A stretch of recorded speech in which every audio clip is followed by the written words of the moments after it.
Dalam kunjungan kami ke Pekalongan, kami bertemu dengan Bapak Nengadana, salah satu tokoh nasional umat Hindu.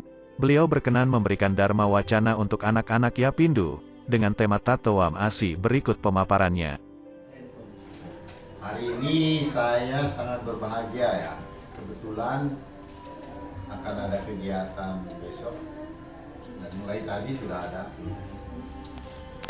dan dulu juga saya pernah kemari dalam rangka Tasmas, bertemu dengan rekan-rekan dari Yayasan Yatim Anata Nusantara. Satu kebanggaan saya sebagai seorang rohaniwan yang sudah melanglang buana di Indonesia berpuluh-puluh tahun. Saya mulai melanglang buana sejak tahun 75 sampai ke penghujung Sumatera. Tahun 75 sudah sampai di penghujung Sumatera, masih hutan belantara. Berbagai pengalaman sudah saya rasakan,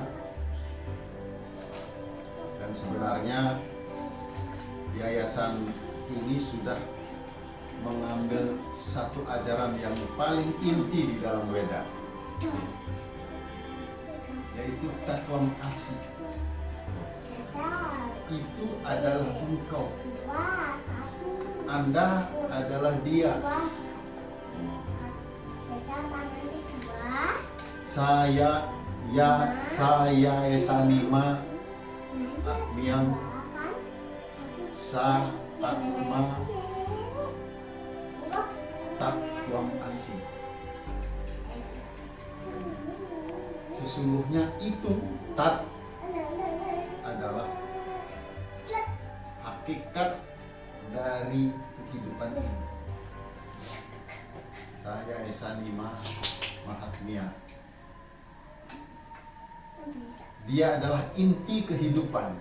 Itu adalah engkau. Jadi kalau adik-adik menderita, mestinya saya menderita. Pak Pasio juga menderita. Beliau juga menderita. Untuk itulah kita berbagi, berempati, merasakan sakitnya orang lain, penderitaan orang lain. Nah, bagi yang kita dewasa ini, ada satu ajaran yang mengharuskan atau mewajibkan kita untuk memutar roda kehidupan. Ewam prawartitam cakram nan wartayati hayo. Adayo indriya ramu mogam partasa jiwa. Orang yang tidak ikut memutar roda kehidupan itu hidup dalam dosa. Mengedepankan kehendak dan hawa nafsunya, hidupnya akan sia-sia. Untuk itulah sebagian rezeki ini harus dibagi. Kesenangan diri sendiri tanpa dibagikan kepada orang lain supaya orang lain juga bisa senang, tidak akan bermakna apa-apa.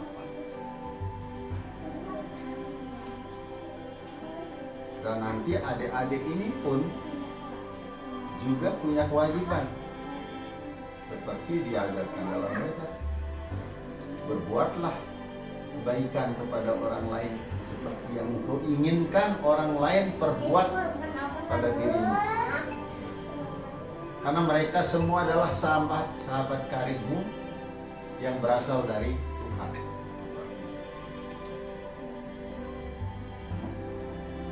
Jadi jangan membuat sesuatu yang tidak menyenangkan diri kita, karena itu orang lain juga akan tidak senang.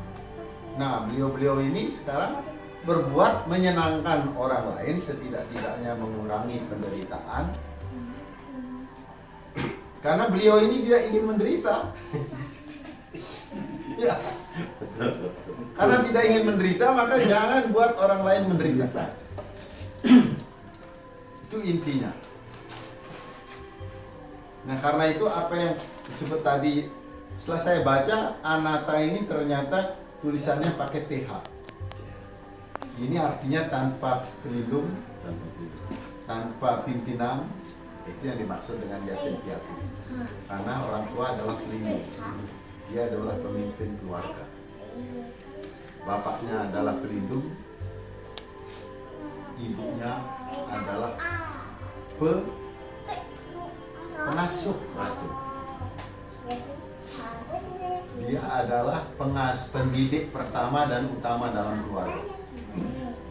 Jadi dua-duanya adalah pelindung, pemimpin. Lanjutkan saja gunakan istilah ini. Bagus. Ya, Semua. Kalau anata tadi tanpa hak, memang itu lain arti. Dan artinya Kalau pakai TH, memang betul. Silakan, tidak masalah. Nanti kalau orang menanyakan, Nata itu kan raja, pemimpin, pelindung. Anata tanpa pelindung, mereka tanpa pelindung. Jadi pengurus yayasan inilah yang menggantikan orang tua adik-adik ini. Ini yang penting. Adik-adik ini sesama anggota Yapindu harus guyub rukun. Guyub rukun, tidak boleh saling bertengkar, merasa senasib sepenanggungan, saling mencintai.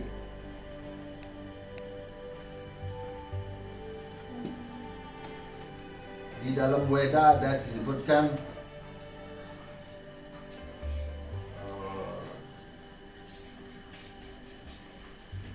Sata Sahasra Drawinasya Meduham Druwewa Wenur Anak Pasturan.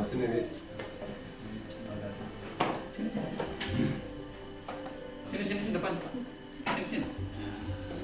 Adik-adik hidup di bumi pertiwi ini itu sudah disiapkan oleh Tuhan untuk kehidupanmu melalui uluran tangan orang lain. Karena Tuhan melalui bumi ini sudah mengalirkan ratusan bahkan ribuan cabang sungai kemakmuran untuk Anda ini semua. Karena itu adik-adik harus saling mengasihi seperti induk sapi menyayangi anak-anaknya. Dewa Denur anak pasturan. Jadi beliau-beliau ini seperti sapi memelihara anaknya yang baru lahir. Semua akan dapat pahala. Yang memelihara dapat pahala. Adik-adik yang saling mencintai ini dan memberikan penghormatan kepada pengganti ibu atau bapaknya itu berpahala tinggi. Nanti kalau adik-adik sukses, karena pengetahuan ini benar kata beliau-beliau ini, kita bekerja harus dasarnya ilmu pengetahuan dimanapun kita peroleh. Setelah kita memperoleh ilmu pengetahuan, kita bekerja, tapi ingat Tuhan. Tangan ini buka untuk bekerja, hati kita buka untuk Tuhan. Ya, tiap hari berdoa ya pada Sang Hyang Widiwasi. Seorang Jawa kepada Iswara. Mulane Dewa iku Iswara. Tempatnya timur, 5 angkanya. Pindah ke barat, ke Mahadewa, 7 angkanya. 12 menjadi 12 aditya, bersinar semua.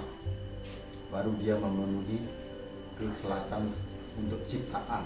Angkanya 9 memenuhi penjuru. Terpeliharalah dia dengan angka 4. Kita punya saudara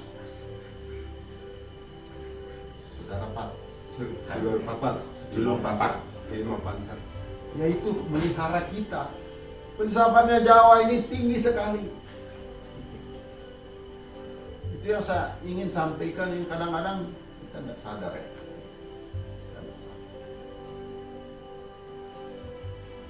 Ilmu pengetahuan itu sebagai dasar untuk bekerja nanti dan bekerja dalam wujud bakti kepada Tuhan. Memuja Tuhan tidak cukup dengan sembahyang, tapi dengan mengasihi sesama.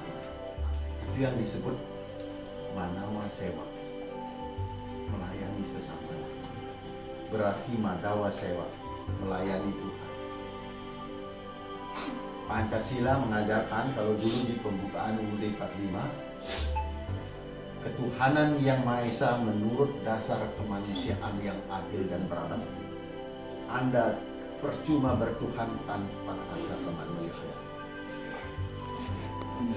Ini yang penting.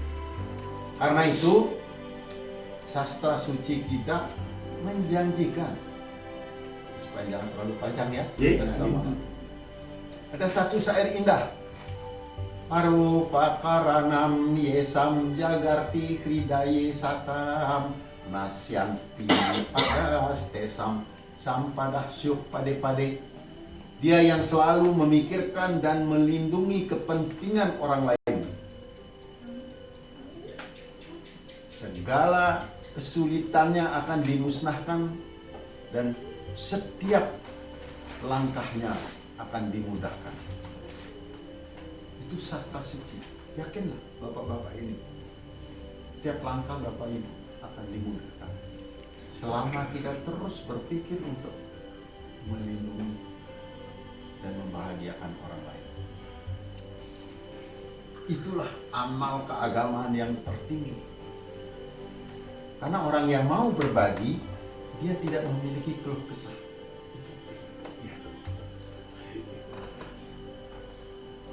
Upanishad mengatakan, Brihadaranya Upanishad, salah satu yadnya tertinggi adalah tidak mengeluhkan penderitaan.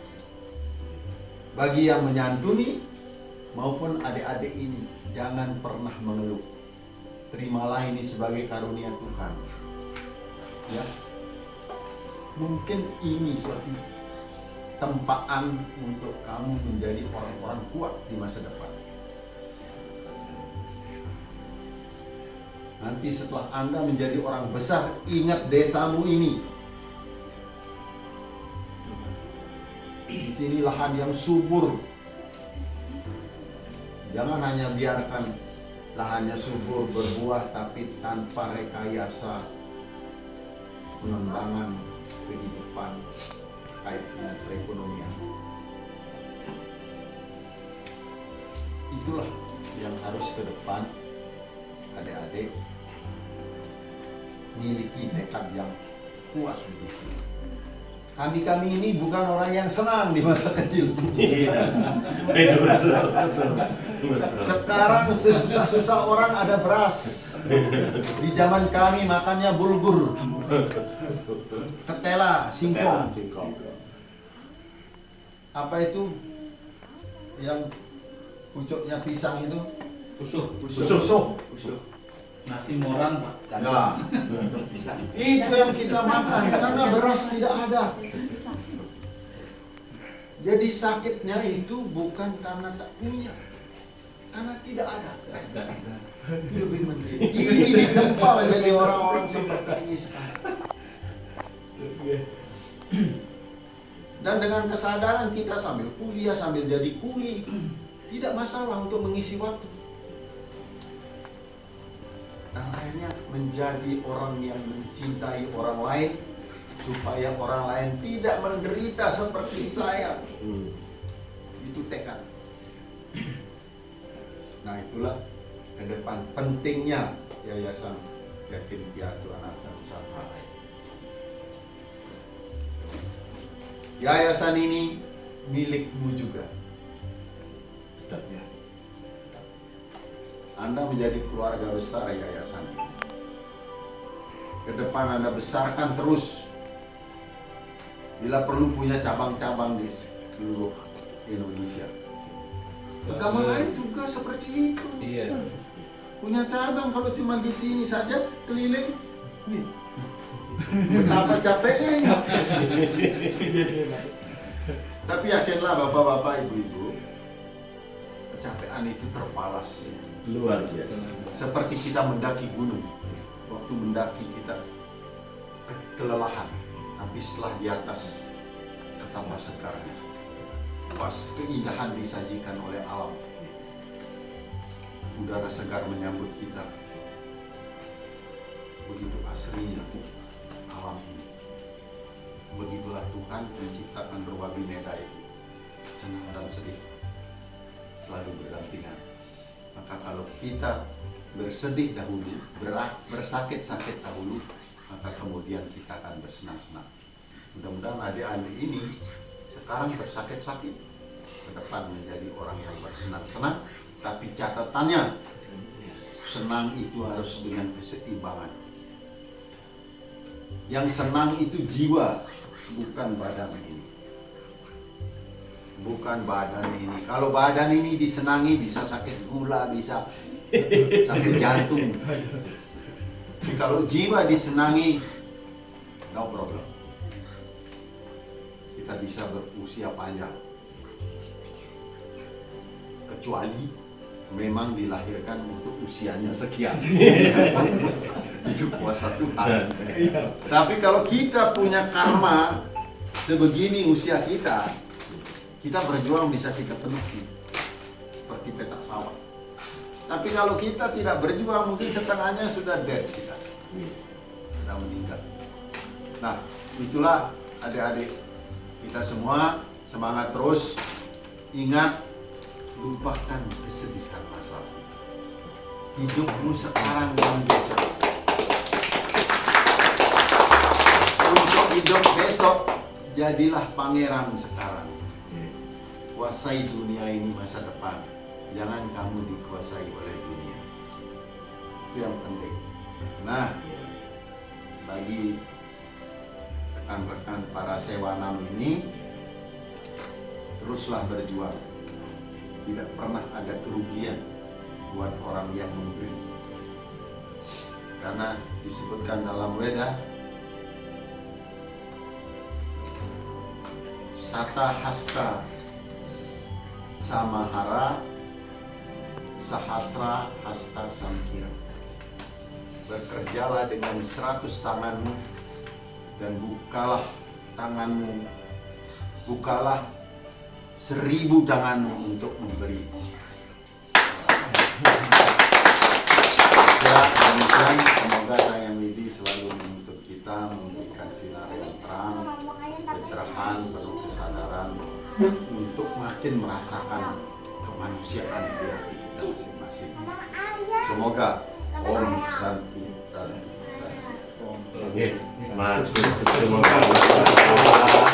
Setelah memberikan Dharma Wacana, Bapak Nengadana bersedia untuk membagikan santunan kepada anak yatim piatu Hindu di Pekalongan.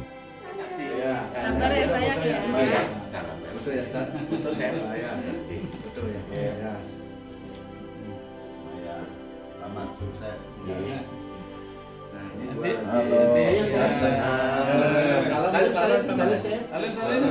Iya, satu lagi. Salim. Sampaikan apa, Dok? Oke. Nah, Kami mengucapkan terima kasih kepada Bapak Nengadana yang bersedia membagikan santunan kepada anak yatim piatu Hindu Anata. Semoga bermanfaat. Terima kasih.